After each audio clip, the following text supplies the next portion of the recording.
नमस्कार, मैं दीपक शर्मा और मेरे यूट्यूब मंच पर आपका स्वागत है।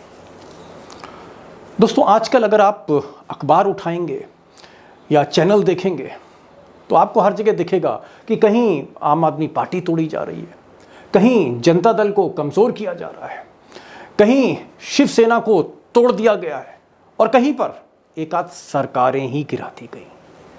अब ऐसा लगेगा जैसे गुजरात लॉबी प्रदेश सरकारों के पीछे पड़ गई है हाथ धोकर। लेकिन अगर इससे अलग हटकर एक बिग पिक्चर अगर आप देखना चाहें, एक बड़ी तस्वीर देखना चाहें, तो गुजरात लॉबी का असली खेला सामने आता है। और ये खेला ये है मोदी और अमित शाह का कि एक तरफ मोदी और शाह रीजनल पार्टी, क्षेत्रीय दलों को खत्म करना चाहते हैं और दूसरी तरफ कांग्रेस को खत्म करना चाहते हैं।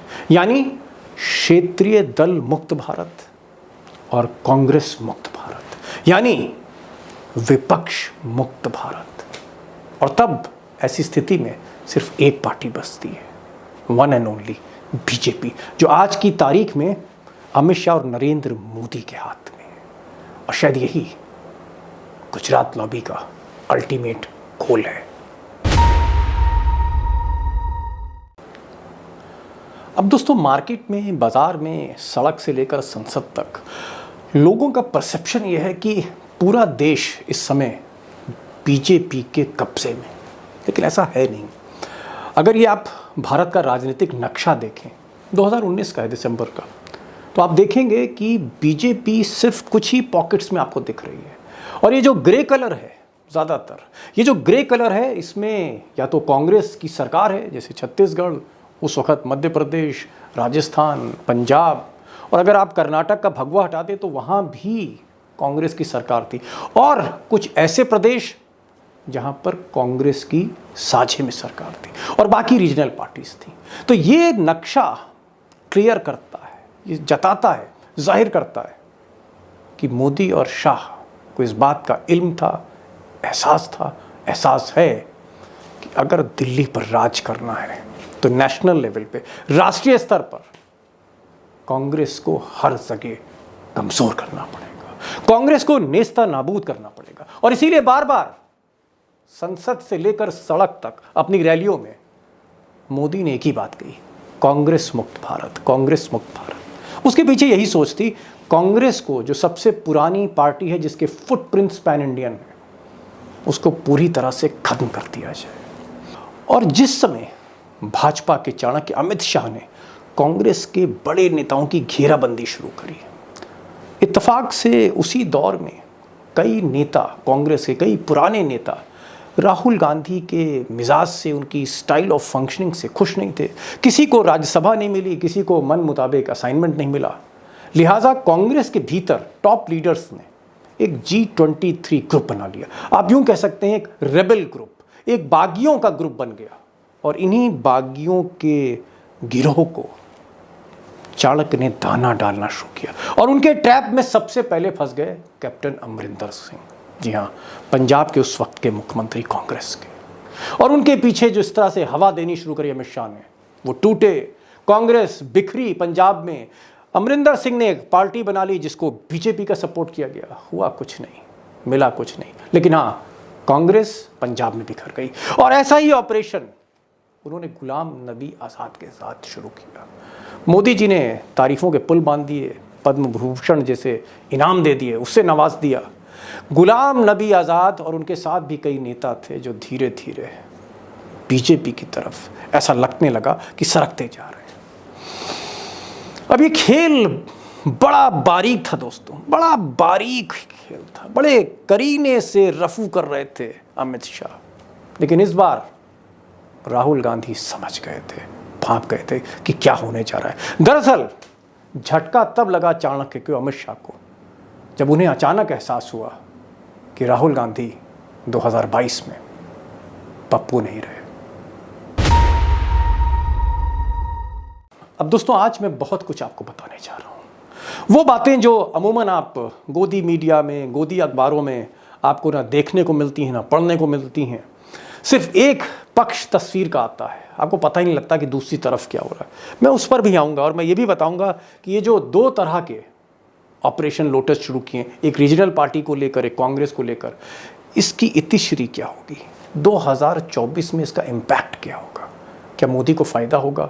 तीसरी बार वो प्रधानमंत्री की शपथ ले लेंगे, या फिर मोदी की नाव गहरे पानी में फंसती हुई दिख रही है? ये भी एक फैक्ट है। मैं सब पर आऊँगा, लेकिन मैं चाहता हूँ पहले जरा कांग्रेस के उन दिग्गजों की बात कर लें जो गोदी मीडिया के एंकरों की तरह मोदी जी की गोद में बैठे हुए हैं। तो ये चार्ट आप देखिए, कुछ तस्वीर साफ होगी, फिर आगे बढ़ते हैं।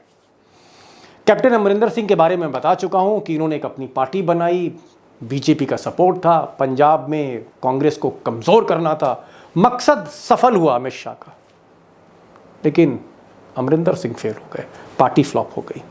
अब गुलाम नबी साहब आए हैं और ये भी एक अपनी पार्टी बनाने जा रहे हैं। बीजेपी की कोशिश ये है कि जो कश्मीर है वहाँ पर गुलाम नबी आज़ाद अपनी एक पार्टी बनाएं। सारी फंडिंग आपको पता है कहाँ से होगी, कौन करेगा। उसके बाद अगर 2-3 विधायक गुलाम नबी की पार्टी को मिल गए कश्मीर में, तो जम्मू में एक अच्छी खासी संख्या है, परिसीमन के बाद बीजेपी की रहेगी। और महबूबा को छोड़ के, उमर अब्दुल्ला को छोड़ के गुलाम नबी आज़ाद के साथ मिलकर बीजेपी जम्मू कश्मीर में फिर सत्ता में आना चाहती है। देखते हैं गुलाम नबी आज़ाद सफल होते हैं या उनका हश्र भी बीजेपी के सपोर्ट से वही होता है जो कैप्टन अमरिंदर सिंह का हुआ था। बात करते हैं 2 और नेताओं की, मनीष तिवारी और आनंद शर्मा। अब इनको भी कहीं ना कहीं परेशानी है राहुल गांधी से, इनको भी बीजेपी का सपोर्ट मिल सकता है, क्योंकि मनीष तिवारी अमरिंदर सिंह के चेले हैं और आनंद शर्मा जो हैं आज की तारीख में गुलाम नबी आज़ाद के साथ एक ही थाली में खाना खाते हैं। तो इसलिए बीजेपी का सपोर्ट मिल सकता है। लेकिन 3 और नेता हैं, जैसे कपिल सिब्बल, ये भी G23 के नेता थे, इन्होंने कहा मैं बीजेपी में नहीं जाऊंगा, विचारधारा को लेकर कमिटेड थे, इंडिपेंडेंट एमपी बने, अखिलेश यादव ने सपोर्ट किया। भूपेंद्र हुड्डा इस G23 से बाहर निकल आए हैं, क्योंकि भूपेंद्र हुड्डा और उनके बेटे दीपेंद्र हुड्डा आज की तारीख में हरियाणा में वो कुव्वत रखते हैं कि खट्टर की सरकार भी बदल सकते हैं।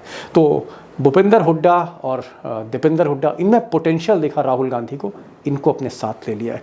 और शशि थरूर जो केरल में हैं, इंटेलेक्चुअल हैं, बढ़िया अंग्रेज़ी के ओरेटर हैं, इनको भी राहुल गांधी ने कहीं ना कहीं एक्सेस दे रखी है। तो G23 को राहुल गांधी ने तोड़ दिया, जिसको लेकर अमित शाह कांग्रेस पर सर्जिकल स्ट्राइक करना चाहते थे, और जो दगे कारतूस थे उन्हीं को चाणक्य को सौंप दिया है राहुल गांधी ने। अब जिक्र अगर गुलाम नबी आज़ाद का हो ही गया है, तो गुलाम नबी साहब जो कहीं ना कहीं आज उनका जो अक्स है वो वैसा ही है जैसे किसी गोदी मीडिया के एंकर का होता है, जो गोदी में बैठकर गोदी सरकार की बात करता है।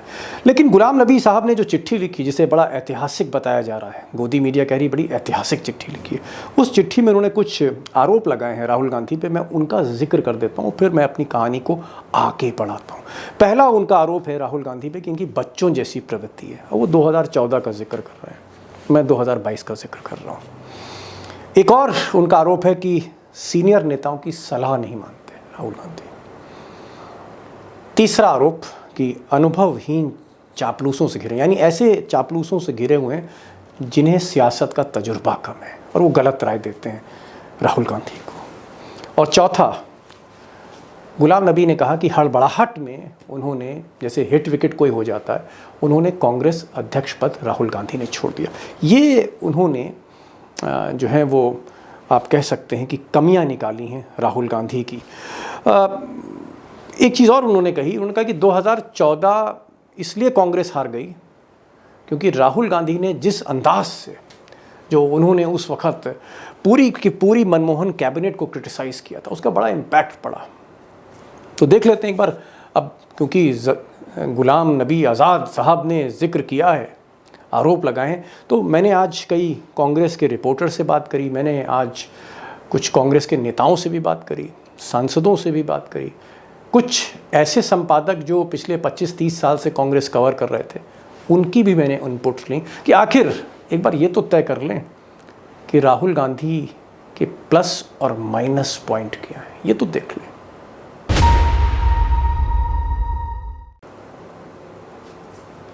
दोस्तों, राहुल गांधी की जो स्टाइल ऑफ फंक्शनिंग है, उनका जो कैरेक्टरिस्टिक है, कैसे ऑपरेट करते हैं, उनके प्लस माइनस क्या हैं, बड़ी शिद्दत से, बड़ी मेहनत से मैं आपके सामने लेके आ रहा हूँ।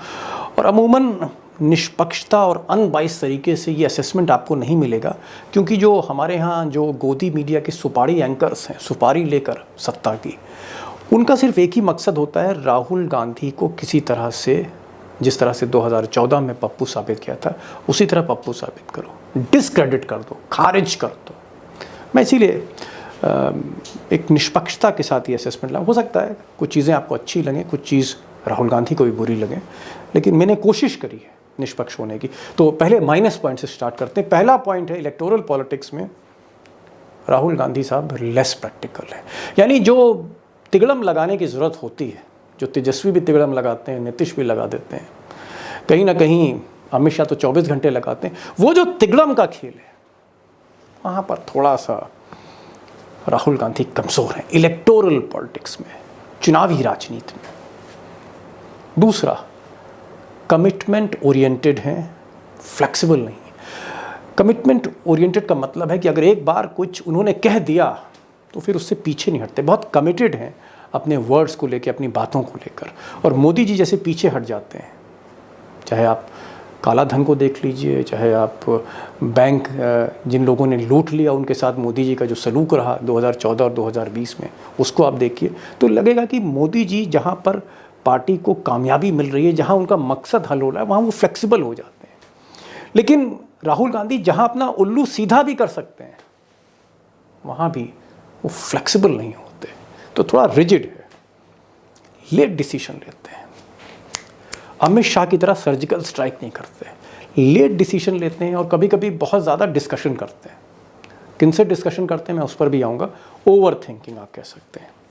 और इसलिए देर से अगर आप डिसीजन लेंगे राजनीति में, आज की राजनीति में, मोदी के दौर की राजनीति में, तो फ़ायदा कम नुकसान ज़्यादा होगा। Lack of continuity, lack of continuity मतलब एक स्थिरता की जो बात है कि 24 घंटे एक, जिसे कहते हैं कि होल टाइम पॉलिटिक्स, उसकी जगह कभी कभी एक पब्लिक में परसेप्शन बना दिया गया है कि पार्ट टाइम पॉलिटिक्स करते हैं, जो थोड़ा सा उनके लिए आप कह सकते हैं एक नेगेटिव एक्सपेक्ट है, सीरियस नहीं लेते लोग। एक और point, centre to left ideology. जिस वक्त मुल्क पूरी तरह से आप कह सकते हैं प्रचंड हिंदुत्व वेग में जा रहा है, वो लेफ्ट होते चले जा रहे हैं। और ऐसे में जो हिंदू मेजॉरिटी है, जो मार्क टूली बीबीसी के रिपोर्टर रहे बड़े चर्चित, उन्होंने कहा था कि राहुल गांधी को मेजॉरिटी पॉलिटिक्स भी करनी होगी। वो जो मेजॉरिटी पॉलिटिक्स है, जिसको लेकर योगी जी कहते हैं 80 बनाम 20, तो 80 छोड़ के अगर आप 20 में फंसेंगे, सिर्फ 20 में फंसेंगे, तो जाहिर तौर पर इलेक्टोरल विक्ट्री मिलना मुश्किल है।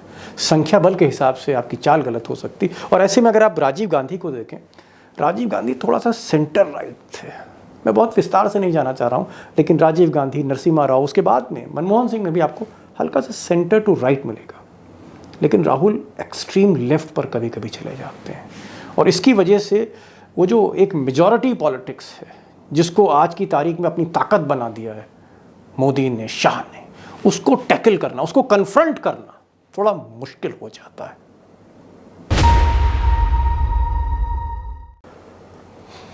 अब राहुल गांधी के बारे में अगर माइनस पॉइंट्स हैं तो प्लस पॉइंट्स का भी हमें जिक्र करना चाहिए। और एक चीज़ मैं यहाँ कहना चाहूँगा, साफ करना चाहूँगा कि भले ही वो 2024 के फाइनल में मोदी के चैलेंजर ना हो, चैलेंजर हो सकता है कोई नीतीश कुमार हो, कोई और हो, लेकिन राहुल गांधी को घटाकर मोदी की आप कह सकते हैं गद्दी को हिलाया नहीं जा सकता। तो कहीं ना कहीं अगर बीजेपी 272 से कम आ रही है या आ सकती है 2024 में, बिना कांग्रेस के ये मुमकिन नहीं है। तो एक central stage figure Rahul Gandhi रहेंगे, इसमें कतई कोई संशय नहीं। प्लस पॉइंट्स देखते हैं। पहला पॉइंट देखने से पहले मैं आपको बता दूं कि नेशनल हेराल्ड की बात होगी, लेकिन नेशनल हेराल्ड एक आप कह सकते हैं कि एक अलहदा मामला है, मसला है। वो कांग्रेस का अखबार था, घाटे में चल रहा था, हज़ारों पत्रकार जो थे उनको तनख्वाह नहीं मिल रही थी, किसी को पेंशन नहीं मिल रही थी, उसके लिए पैसे का अरेंजमेंट किया गया कांग्रेस पार्टी ने। और उसी को लेकर आप कह सकते हैं कि सुब्रमण्यम स्वामी ने कहीं ना कहीं कुछ फॉल्ट लाइंस पकड़ी, टेक्निकल फॉल्ट लाइंस। लेकिन ये एक पर्सनल मैटर नहीं है कि राहुल गांधी ने कोई होटल खरीद लिया या राहुल गांधी ने कोई पैसे स्विस बैंक में जमा करा दिए। ये इंटरनल पार्टी मैटर है और इसीलिए मैं इसको तवज्जो नहीं दे रहा हूँ। पहला point, one of the most honest, आज की तारीख में जहाँ अडानी अंबानी सरकार चला रहे हो, जहाँ कॉरपोरेट सरकार चला रहा हो और न खाऊंगा न खाने दूं, पूरी तरह से ये बात एक्सपोज हो चुकी हो, वहाँ पर एक व्यक्ति है जो अडानी और अंबानी को ललकारने की हिम्मत रखता है और यही सबसे बड़ा पैरामीटर है उनकी ईमानदारी को चेक करने का। स्ट्रेट फॉरवर्ड है, साफ बात करते हैं, डरते नहीं। Point number 2, ready to learn. अब चाहे वो कोविड हो, चाहे वो लॉकडाउन हो, चाहे वो आर्थिक विषय हो, चाहे वो हार्वर्ड का प्रोफेसर है, चाहे वो स्टैनफोर्ड का प्रोफेसर है, खुले हम सीधे बात करते हैं, ऑक्सफोर्ड जाते हैं और अगर कोई भी प्रेस वार्ता हो जाए एट रैंडम, बिना कहे उनको माइक घेर लें, वहाँ भी बात करते हैं, सबसे बात करते हैं और हमेशा कहीं ना कहीं किसी से कुछ सीख रहे हैं। रेडी टू लर्न एक अच्छी बात है। नंबर 3, लेस ऑन कॉम्प्रोमाइज़, जल्दी समझौता नहीं करते, इस वजह से उनकी एक ट्रस्ट वैल्यू है। अगर उन्होंने कह दिया कि भाई आपको हम टिकट देंगे तो फिर टिकट देंगे वो, भले ही कांग्रेस का जितना भी नुकसान हो जाए। तो जो डिसीशंस लेते हैं पार्टी के भीतर, उसके साथ वो रहते हैं, तो एक ट्रस्ट वैल्यू है। अगेंस्ट क्रोनी कैपिटलिज्म, और एक दौर में पूरे दुनिया भर में जहाँ डेमोक्रेटिकली इलेक्टेड जो सरकारें हैं वो कहीं ना कहीं बड़े बड़े उद्योगपतियों के आगे नतमस्तक हो रही, भारत में नहीं, रूस में भी और भी जगह, वहाँ पर क्रोनी कैपिटलिज्म के अगेंस्ट है। यानी आप ये कह सकते हैं कि कॉरपोरेट की मोनोपोली ना हो, इसके अगेंस्ट है वो। प्रो फेडरल स्ट्रक्चर है और राज्य सरकार हैं जिनका दमन हो रहा है, मोदी और शाकिर, वहाँ पर वो राज्य सरकारों को तरजीह देते हैं। जैसे भूपेश बघेल है या फिर आप कह सकते हैं अशोक गहलोत हैं, या उससे पहले और भी उनकी जो साझे में सरकारें चल रही हैं, फ्रीडम देते हैं और फेडरल स्ट्रक्चर में राज्य और केंद्र, इस स्ट्रक्चर में उसका वो सम्मान करते हैं। और छठा, big heart when it comes to power sharing, दिल वाकई बड़ा है। 2 बार प्रधानमंत्री का उनको ऑफ़र मिला था, मनमोहन सिंह ने खुद दिया था, वो चाहते कुछ भी कर सकते थे, लेकिन जब जो आदमी प्रधानमंत्री के ऑफ़र को 2 बार ठुकरा सकता हो तो आप समझ सकते हैं दिल कितना बड़ा होगा। जहाँ प्रधानमंत्री की कुर्सी के लिए लोग मरे जा रहे हैं, लोग संविधान की ऐसी तैसी कर रहे हैं, पूरी मीडिया खरीद रहे हैं, झुके जा रहे हैं, वहाँ पर एक व्यक्ति ऐसा भी है जो 2 बार ठुकरा भी चुका है। ये एक फैक्ट है और हो सकता है इसी वजह से वो नीतीश कुमार को आगे बढ़ाते हैं। दिल बड़ा है, अब नतीजा बड़ा होता है कि नहीं देखना होगा। दोस्तों, राहुल गांधी की बात चली रही तो मुझे लगा कि आज ये मसला भी निपटा देते हैं। उन पर आरोप लगते हैं इनर सर्कल के, कि उनका एक इनर सर्कल है जिसका जिक्र गुलाम नबी ने भी किया और भी कई नेता कांग्रेस में उसका जिक्र कर चुके हैं। एक बार इनर सर्कल देख लेते हैं। इनर सर्कल जो उनका है, यानी जो उनकी किचन कैबिनेट आप कह लीजिए, जो उनका अंदर का घेरा है, वो मैंने 2 जगह स्प्लिट किया, एक पॉलिटिकल साइड, एक ऑफिस की साइड। पॉलिटिकल साइड में आप देखें तो केसी वेणुगोपाल वो जनरल सेक्रेटरी, वही सर्वे सर्वा हैं। अजय माकन दिल्ली के बड़े नेता, वो भी उनके आप कह सकते हैं रणनीतिकार हैं, सलाहकार हैं। आजकल जयराम रमेश, एक बहुत सुलझे हुए एक काबिल नेता आप कह सकते हैं, ईमानदार नेता जयराम रमेश, वो भी राहुल गांधी के साथ कंधे से कंधा मिला के चल रहे हैं और काफ़ी सलाह देते हैं। रोज़ उनकी बात होती जयराम रमेश से। और रणदीप सुरजेवाला तो हैं खैर, जिनको थोड़ा सा उन्होंने साइडलाइन किया। तो ये अगर आप देखें, और भी कई लोग हैं, मैंने सिर्फ 4 ही आदमी गिनाए। इसी तरह से अगर आप ऑफिस साइड में आएंगे तो सुनील कानूगोलू, अब ये नया नाम आपने सुना होगा, ये कानूगोलू कौन है? ये बेसिकली इलेक्शन स्ट्रैटेजिस्ट हैं और इलेक्शन के मामलों में राहुल गांधी को सलाह देते हैं। केबी बैजू, ये एक स्पेशल प्रोटेक्शन ग्रुप में राहुल गांधी के समय में थे और वो एसपीजी छोड़ के राहुल गांधी के आप कह सकते हैं कि एकदम सबसे खास पर्सनल लेवल पे कौशल विद्यार्थी हैं। सचिन राव हैं, सचिन राव भी उनकी ट्रेनिंग एस्पेक्ट्स देखते हैं और अलंकार हैं। इस तरह के ये कुछ नई उम्र की आप कह सकते हैं लोग हैं जो राहुल गांधी के पर्सनल आप कह सकते हैं स्टाफ कह लीजिए, या उनका जो ऑफिस है वो चलाते हैं। अब इन पर आरोप ये लगते हैं कि साहब जब किसी को अपॉइंटमेंट नहीं मिलता, किसी को एक्सेस नहीं मिलता, तो कोई अलंकार को, कोई कैलाश विद्यार्थी को, कोई बैजू को उसकी आलोचना करता है।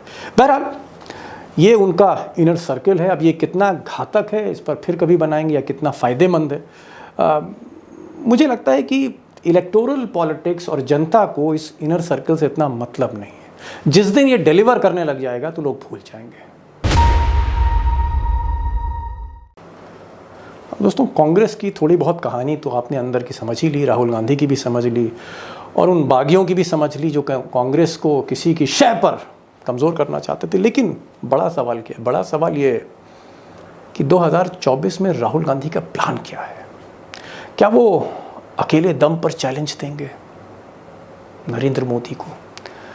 क्या वो कांग्रेस को रिवाइव करेंगे भारत जोड़ो यात्रा के दौरान? काडर को यूनाइट करेंगे और तकरीबन 100-150 सीटों पे मजबूती से लड़ेंगे जहां पर कांग्रेस जीत सकती है।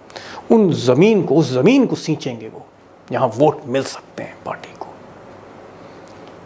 या फिर नीतीश कुमार को आगे कर देंगे, हिंदी पट्टी का एक बड़ा नेता, ईमानदार नेता, मोदी को चुनौती देने वाला नेता, निष्कलंक नेता, समाजवादी नेता, और जाहिर तौर पर जो राहुल गांधी और सोनिया गांधी की सहमति से कांग्रेस के साथ मिलकर सरकार चला रहा है, जिसमें आरजेडी और जेडीयू प्रिंसिपल पार्टनर्स हैं, लेकिन कांग्रेस भी उसमें है। सवाल इस बात का है कि सितंबर में जब नीतीश कुमार पटना से निकलेंगे और इधर राहुल गांधी निकलेंगे, तो क्या ये दो छोर राजनीति के, एक पटना से और एक दिल्ली से, क्या इनकी कहीं ना कहीं मुलाकात होगी, कोई संगम होगा? और क्या एक ऐसी स्ट्रैटेजी है? मुझे लगता है, जो मेरी कुछ लोगों से बातचीत हो रही है, राहुल गांधी ने, आप कह सकते हैं, शुरुआती इशारा तो किया है, संकेत तो दिए हैं कि उन्हें कोई भी परहेज नहीं है, उन्हें कोई गुरेज नहीं है। वो चाहते हैं कि अगर माहौल दिखा नीतीश कुमार के पक्ष में तो राहुल गांधी नीतीश कुमार को प्राइम मिनिस्टर कैंडिडेट बनाने से पीछे नहीं हटेंगे। अब देखना यह है कि ये जो हुक्म का इक्का है नीतीश कुमार, क्या इस इक्के का इस्तेमाल राहुल गांधी करेंगे? क्योंकि नीतीश कुमार की तो अंतिम पारी है, राहुल गांधी की अभी भी शुरुआत होना बाकी है। उनके पास एक लंबा कैरियर है। नीतीश कुमार की जो आखिरी पारी है, तेजस्वी, अखिलेश यादव, ममता बनर्जी, नवीन पटनायक, टीआरएस, इन सबके साथ मिलकर क्या राहुल गांधी सपोर्ट करेंगे? और अगर ऐसा होता है तो जाहिर तौर पर एक बात तो साबित होगी जो मैंने आपसे कही थी कि इस नेता का, भले ये इसको लोग पप्पू कहें, इसका दिल बड़ा है और गुजरात लॉबी से कहीं बड़ा दिल है। और ये जो बड़ा दिल है, आज के दौर में नेता का बड़ी मुश्किल से मिलता है बड़ा दिल। बहरहाल, ये आज की कहानी थी, आज का वीडियो था। पसंद आए तो लिखिए, ना पसंद आए तो क्यों नहीं आए वो भी लिखिएगा। लेकिन एक चीज़ मैं कहना चाहता हूँ कि ये अभी एक डेवलपिंग स्टोरी है। अभी तो एक आगाज़ शुरू हुआ है 2024 की जंग का। आगे आगे क्या होता है ये देखना होगा, और सिर्फ देखना ही नहीं होगा, सही बात आपको बतानी होगी, आप तक पहुँचानी होगी। क्योंकि फैसला तो मैंने कल भी कहा था, आपको ही लेना है। मैंडेट तो आपका है, वोट अधिकार आपका है, सरकार आपको बनानी है या गिरानी है। तो इसलिए मैं चाहता हूं कि तथ्यों को सही तरह से देखें, विकेट को सही तरह से रीड करें, और मैं कोशिश करूंगा कि आपको विकेट की एकदम सटीक खबर दूं, सटीक इनपुट दूं कि वाकई हो क्या रहा है। जो दिख रहा है गोदी मीडिया के चैनल में या गोदी मीडिया के अखबारों में, उसके बियॉन्ड, उसके परे असली तस्वीर क्या है, बिग पिक्चर क्या है, यही मेरी कोशिश है। और इसलिए एक चीज़ मैं ज़रूर कहना चाहूँगा कि आपके कमेंट्स का मैं हमेशा एहतराम करता हूँ, उनको पढ़ता हूँ, उनसे बहुत कुछ सीखता हूँ, समझता हूँ। वही इनपुट है मेरे लिए, और इसलिए कमेंट देने में बिल्कुल भी कोताही मत करिएगा। और हाँ, चैनल सब्सक्राइब करिए, दोस्तों से कहिए कि वो चैनल सब्सक्राइब करें, और बेल आइकन को ज़रूर क्लिक करिए, क्योंकि बेल आइकन अगर आप क्लिक करेंगे तो नोटिफिकेशन आपको मिलेगा, वीडियो सबसे पहले मिलेगा। तो आज बस इतना ही, मिलेंगे फिर एक नई वीडियो के साथ। तब तक के लिए नमस्कार।